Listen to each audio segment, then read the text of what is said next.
Hey, Frontline fans, welcome back to Comic Frontline and fans. You're with me, Mike Spider Slayer, bringing you that all-important comic book review so you, the fans, can make a decision on what comic books to buy. Today, fans, we're going to be talking about The Future's End, Superman Wonder Woman, issue number 1. Yes, here on Frontline, we're continuing our coverage of The Future's End one-shots, and yes, I have the privilege of reviewing Superman Wonder Woman issue number 1. Now, if you guys are not aware of this, the Superman Wonder Woman issue is actually a part 2.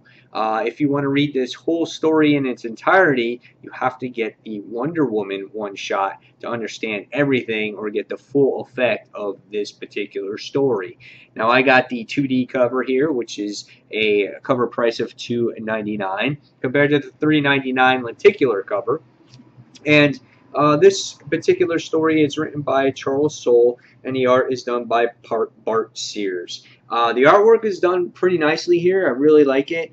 Charles Soule is a phenomenal writer. I think he has a lot going on for him right now. He's written this series from the beginning, and I think he's done a wonderful job with it. So we have to figure out what's going to happen with Wonder Woman 5 years from now. Here's the artwork that continues to be pretty solid, which I really liked it in this particular issue. Tony S. Daniel was the one who did the artwork previously in Superman Wonder Woman, but he's going on to, I think, the Deathstroke series. But all in all, again, the artwork was solid in this issue, and I really enjoyed it, and I thought the layouts were good. Here is a nice page here with Wonder Woman as well, as now she is the goddess of peace. So what did I think of this issue? Okay, I don't normally read Wonder Woman. Haven't read Wonder Woman since the New 52 has started. So I'm a little bit behind on the character because I didn't like this series. But all as I known is that Nemesis has started this war.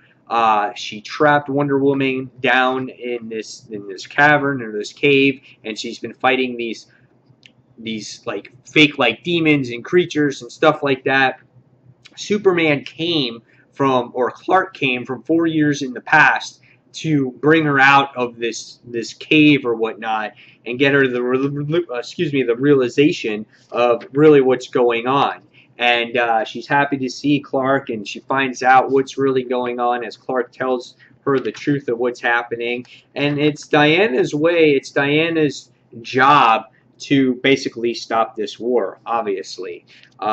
We can see that Themyscira has been pretty much almost been taken over by Nemesis and all the dark demons and whatnot.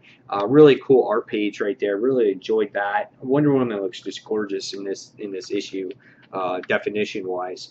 And we get to see the dialogue between the characters and what Wonder Woman has to do. And she goes to Apollo and she talks to him, finds out the map, finds out the war, what's happening. And again, she talks to Superman in this issue and finds out that Nemesis destroyed the goddess of peace, and of course without peace there's going to be war. So Superman winds up distracting all the creatures as they're coming to destroy her, and then right away we see Superman and he goes, "I love peace." And obviously now Wonder Woman is now you know, the goddess of peace, and that's what destroyed all those demons. Like you know what, it wasn't a horrible issue, but when you read the two issues together, it was really lengthy and kind of slow, and it took a long time to develop.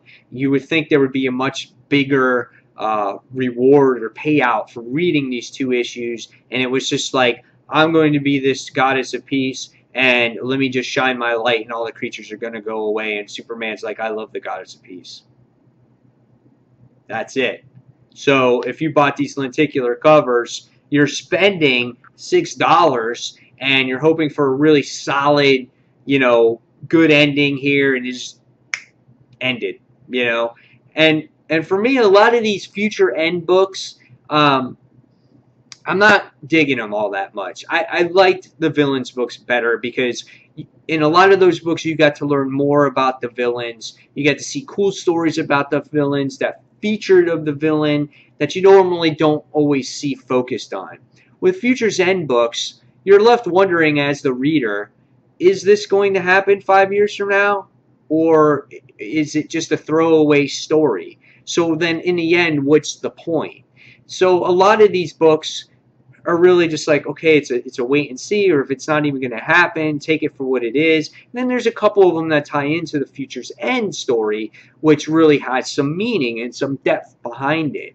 I would have loved to see more books like that tie into this main Future's End story, especially since there's so many plots and things going on, especially with the Superman character, maybe even the Wonder Woman character, you know, all the main characters that focus into that story. We just don't see that here. I just don't. This is just another one of those issues where it's a throwaway issue, and for me, that's a big deal, you know.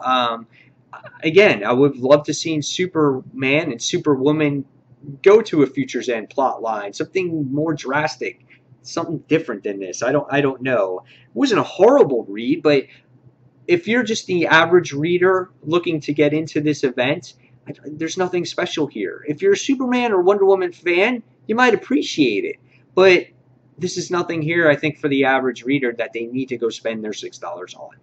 So guys, leave me your comments below. Tell me what you think of this particular issue.